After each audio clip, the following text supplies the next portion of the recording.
Herve Renardni ko'rdik. Yana bir qator nufuzli mehmonlar ham o'yinni kuzatib borishyapti. O'zbekistondan ham bir qancha muxlislar tashrif buyurishgan. Abdurahmon Fazilov boshchiligida turnir davomida jamoani yaxshi qo'llab-quvvatlashdi. Va mana endi tarkiblarga e'tibor qaratgandirsiz. Endi bizda musobaqa davomida bir qancha o'zgarishlar bo'ldi.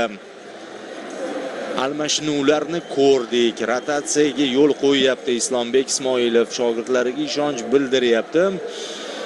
Va bugun ham